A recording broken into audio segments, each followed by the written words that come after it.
Campus में एक topper student था। बोर्ड एग्जाम्स का वक्त था और साहिल रात के 2 बजे तक क्लासरूम 4B में बैठकर पढ़ाई कर रहा था, क्योंकि हॉस्टल में बाकी लड़के शोर मचाते थे।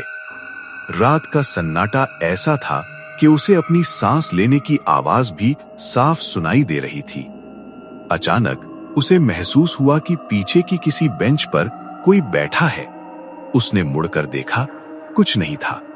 उसने सोचा शायद थकावट की वजह से वहम हो रहा है, पर जैसे ही उसने वापस अपनी किताबों की तरफ देखा, उसके कान में एक हल्की सी आवाज आई, साहिल, क्या तुमने मेरा पेन देखा है?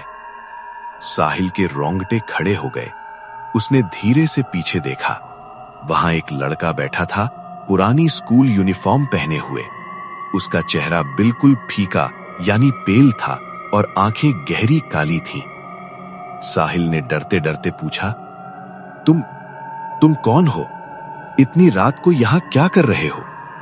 वो लड़का धीरे से उठा और ब्लैक बोर्ड की तरफ चला गया।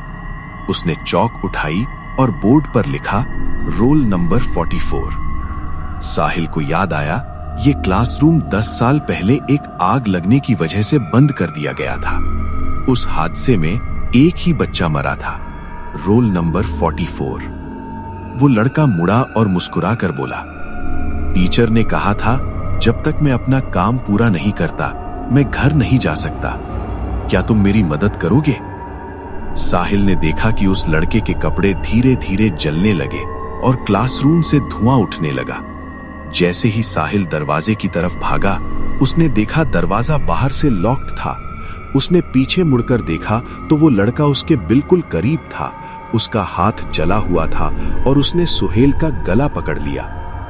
अगली सुबह जब पियोन ने क्लासरूम खोला तो वहां कोई नहीं था, बस ब्लैक बोर्ड पर चौक से लिखा था, सुहेल ने रोल नंबर 44 का होमवर्क पूरा कर दिया है। साहिल उस दिन के बाद कभी हॉस्टल में नहीं मिला। लोग कहते हैं आज भी रात को क्लासरूम 4B से 2 बच्चों के लिखने की आवाज आती है।